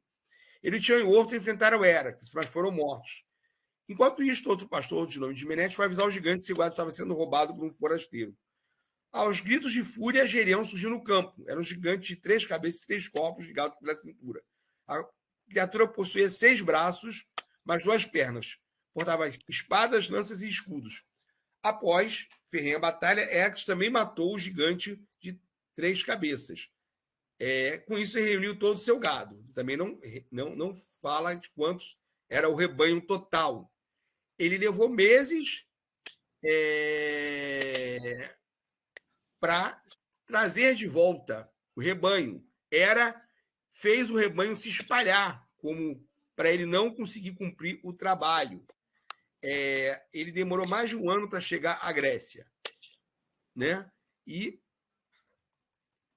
ele acabou cumprindo o trabalho. Interessante pelo seguinte, é um trabalho de roubo. Era um herói que roubava.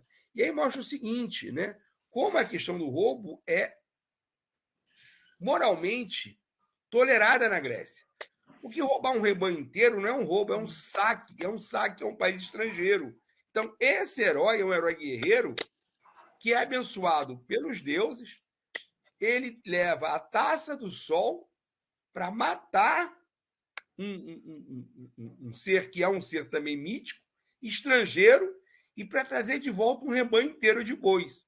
Então, para a Grécia Antiga, né, o roubo, né, é aquela famosa história: quem mata um único ser humano, esse é um bandido. Quem mata milhares na guerra, esse é um herói. Então, a mitologia tem de tudo de bom e de ruim também.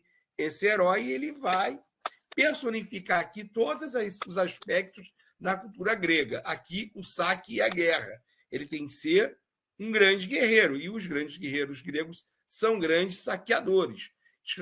Os gregos não apenas...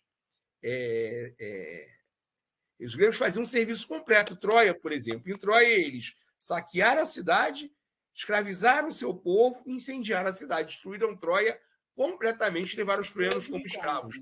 Então, isso não é visto como algo negativo, tá?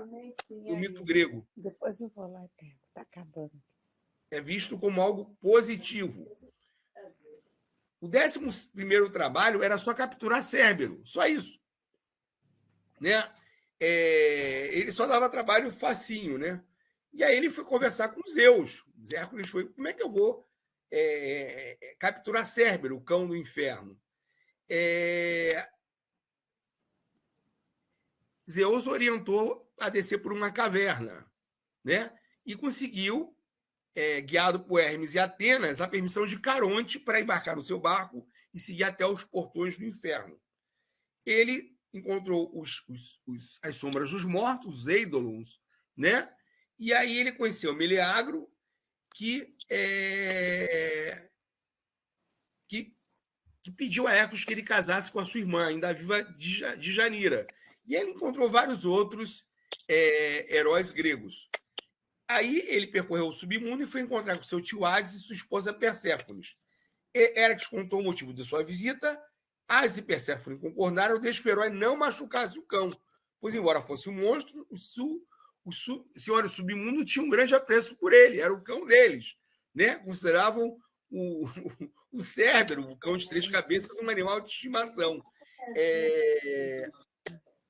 Assim, Hércules decidiu usar a força bruta para domar a criatura de 3 cabeças sem machucá-lo, rabo de serpente e cobra nas costas, para que assim pudesse lhe colocar as coleiras. Ele colocou o animal de cabeça para cima, colocou as coleiras e levou o cão de volta para o reino de Euristeu, que se assustou novamente e se escondeu. Essa descida ao inferno, perdão, é bem interessante, porque aí tem a ver, inclusive, com a ideia de se a gente acredita na imortalidade da alma ou não. Aí a gente está falando de morte mesmo, de descer ao submundo, de dominar o submundo, de dominar esse medo da morte e de ainda retornar. Né? Não sei se isso é possível, mas esse mito é um mito bastante metafísico. Né? Ele desce ao submundo, ele conversa com Hades, que é o rei do submundo. O Hades lhe permite levar o cão do inferno, né? O cão do Hades, né? No inferno, modo de falar, o cão do Hades, até a superfície, de voltar e de libertar, inclusive, alguns heróis que estavam no submundo, de retornarem à vida. Então, ele faz um trajeto quase ao final do seu expurgo, que é de um mergulho na própria alma, na busca dessa ideia, dessa possibilidade ou não de uma vida após a morte, de imortalidade. Ele conhece os Eidolons, as almas dos mortos, que para os gregos não são almas completas, são sombras daquilo que a gente foi de quando era vivo. Então, é uma passagem bastante complexa e difícil de interpretar. Cada um vai dar uma interpretação, inclusive de acordo com a sua crença. Mas, efetivamente, das tarefas de Hércules a tarefa mais mística, a tarefa mais metafísica, a descida ao Hades, a descida ao inferno, para domar o cão do inferno. Só que ele só desce com autorização. Ele passa o caminho do Estige com autorização de Caronte e ele doma o cão com autorização de Hades. Ele não enfrenta Hades. Né? Ele não tem autoridade para enfrentar o soberano do submundo. Ele sozinho não pode enfrentar o submundo, nem ele, Hércules, conseguiria vencer a morte. Né? Então, é bem interessante esse penúltimo trabalho. Por último, o Jardim das Hespérides, né? É o nome dado às deusas do entardecer, Eglia, Erite e Pararetusa, mas também é o local onde se localizava um belo jardim criado pela deusa Gaia e dado de presente de casamento para Hera.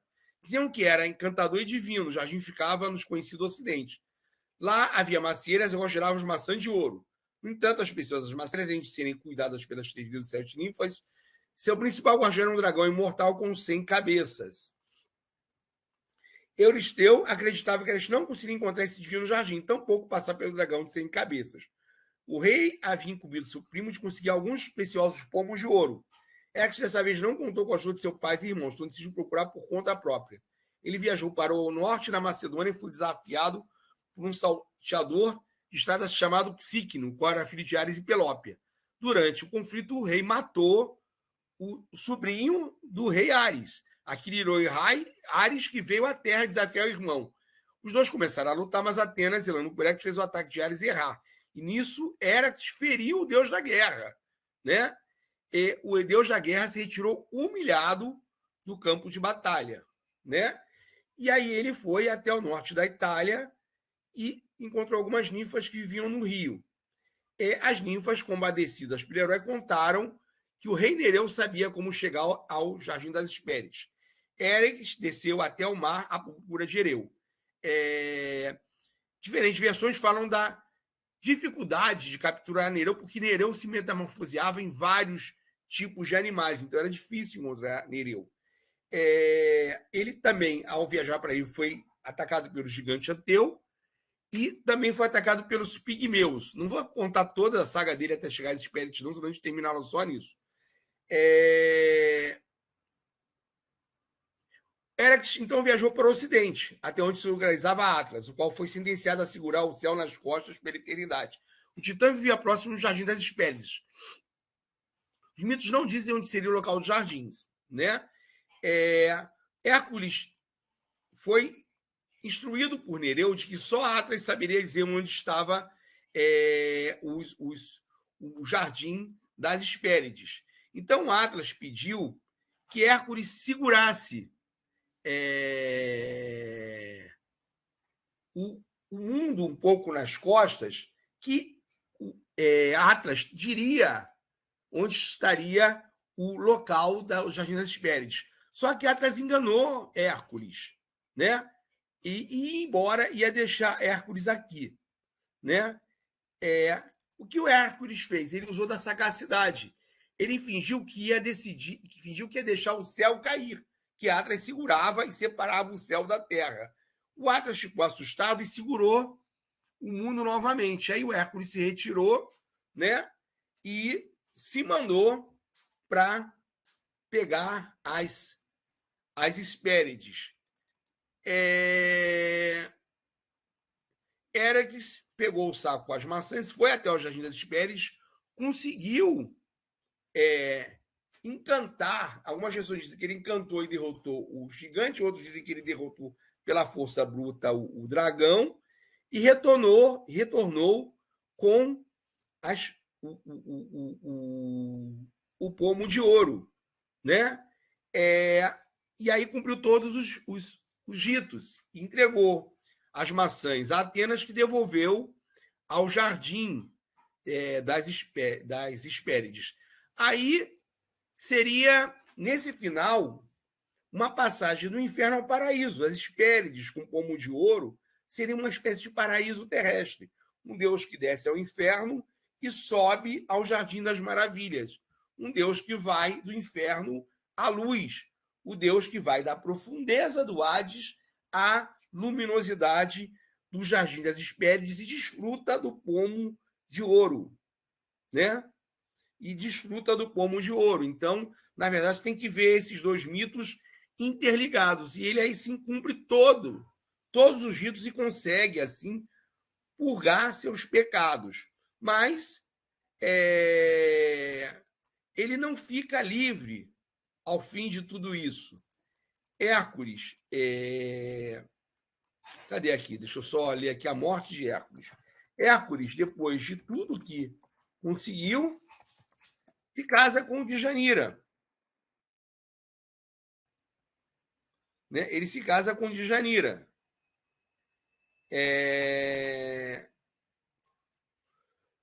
Num determinado momento, ele vai atravessar um rio cuja ponte estava quebrada.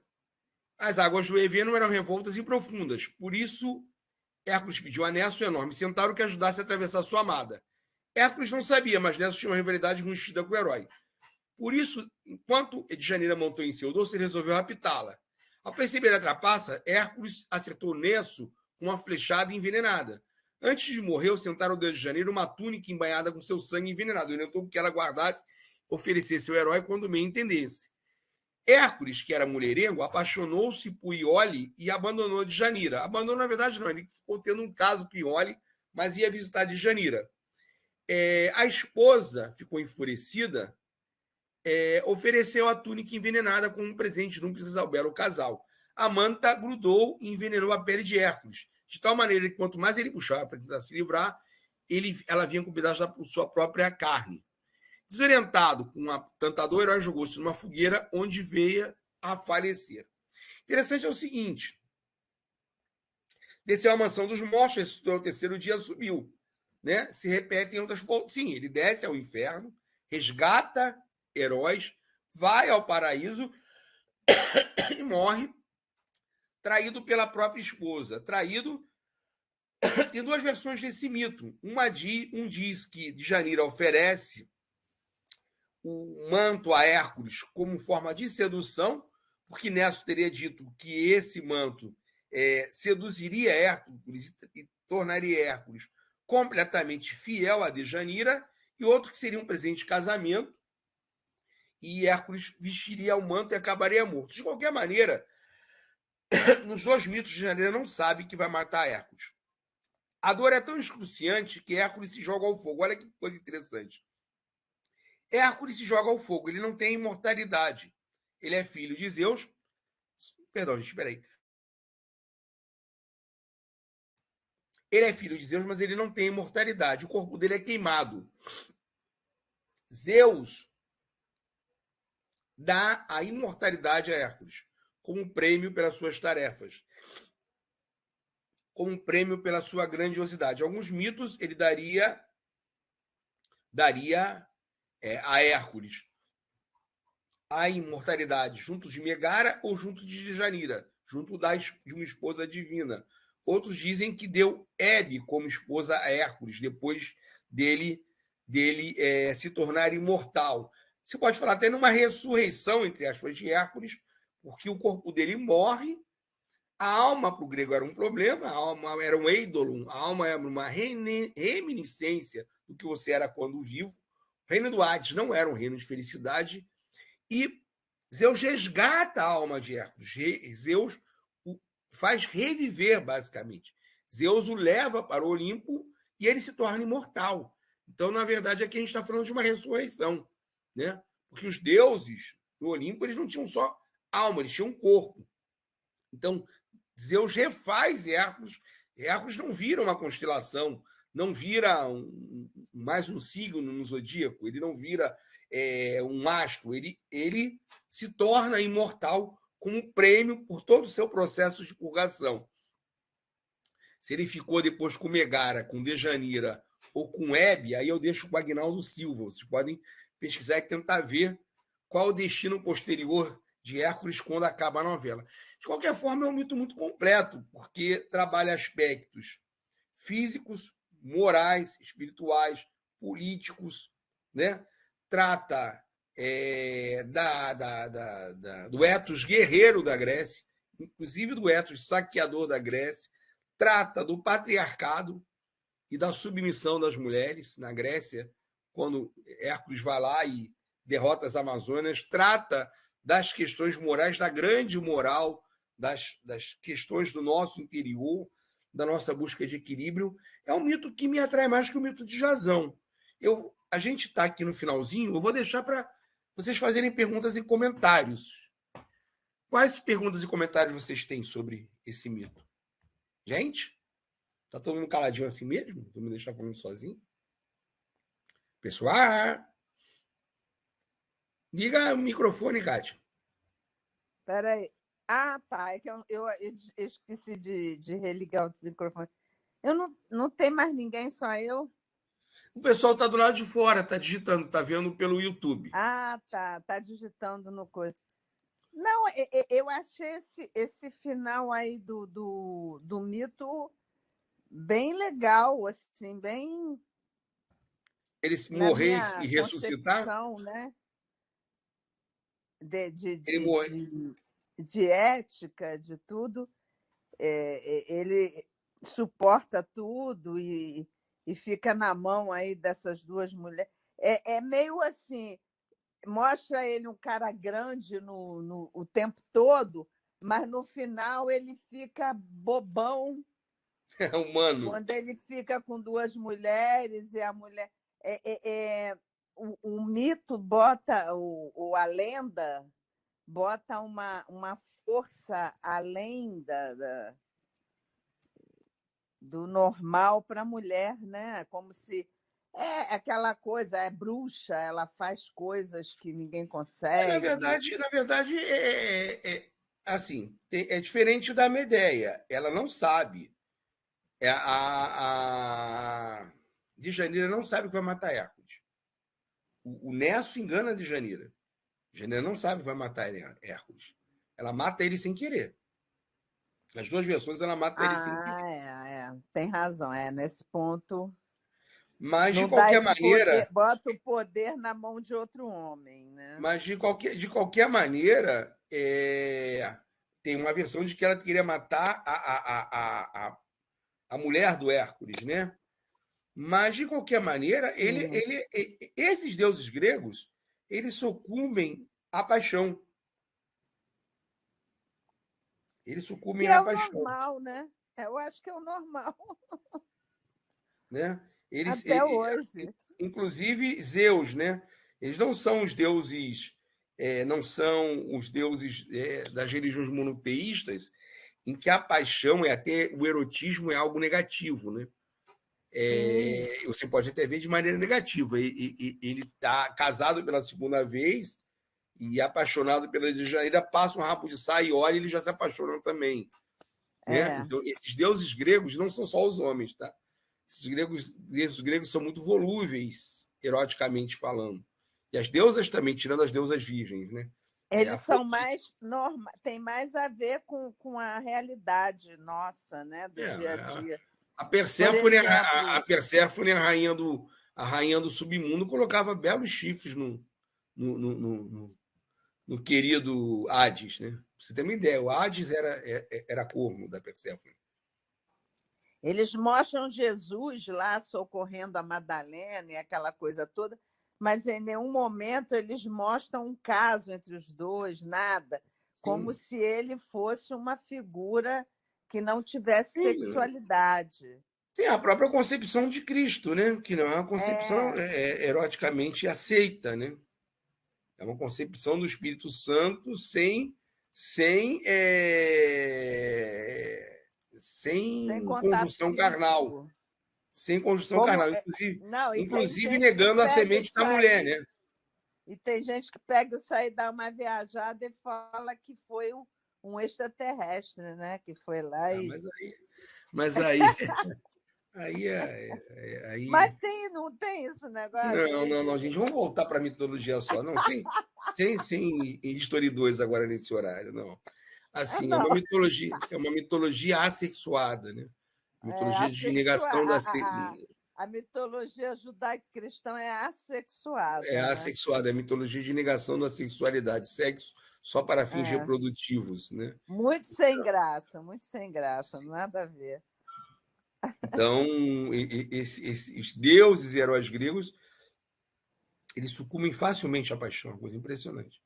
Sucumbem muito facilmente à paixão e são irascíveis quando apaixonados. São deuses, mas têm instintos humanos. Sim, são muito humanos. São humanos.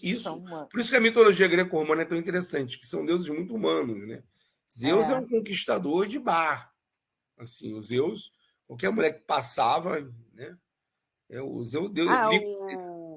o panteão africano, todo mundo casava com todo mundo, os deuses, né, os orixás tinham um monte de mulheres, Sim, toda religião não a monoteísta, Iemanjá tinha um monte de filho, aí casava com filho, sim, era uma loucura total. todas as religiões monoteístas não negam a sexualidade.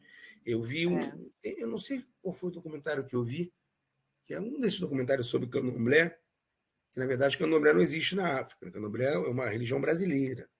Não é. existe na África. Existem os deuses africanos que cada um é de uma tribo diferente. Mas eles Cada juntos é uma. tribo cultuava um Sim, orixá. Uma não tem era nada a ver com. Iemanjá, outra era Oxum, era Sim. assim.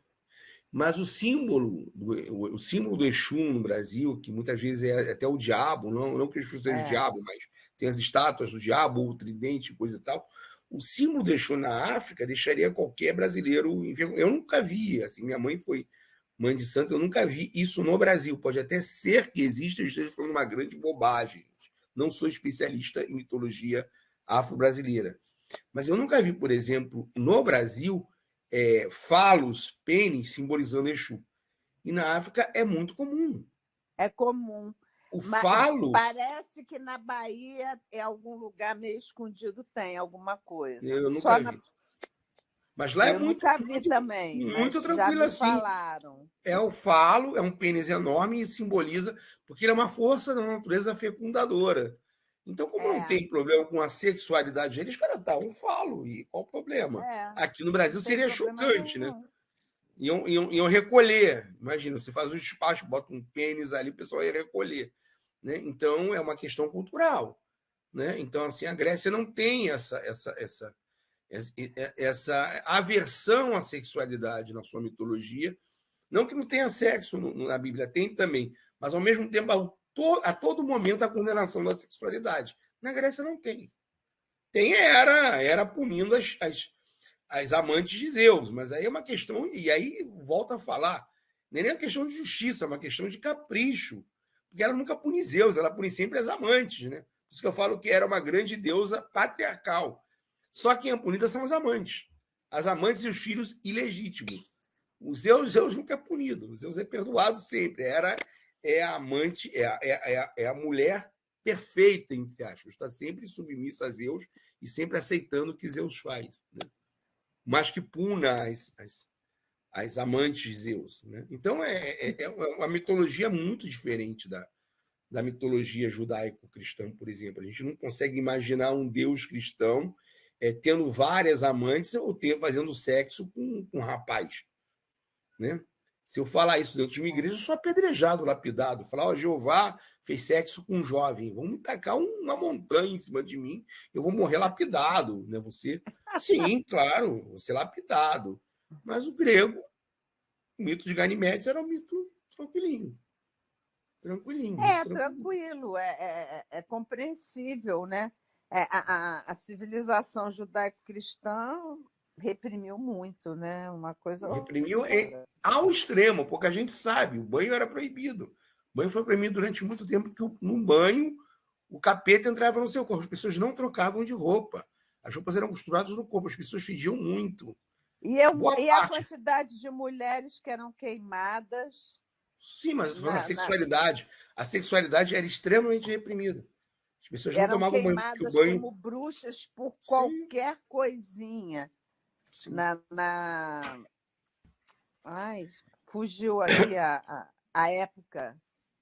A Em época que várias eles queimavam épocas, as na época da mulheres. Inquisição toda, e antes da Inquisição Época da também. Inquisição, Mas antes da exatamente. A Inquisição época... também. A queima de bruxas foi anterior à Inquisição. Pessoal, ficamos por aqui.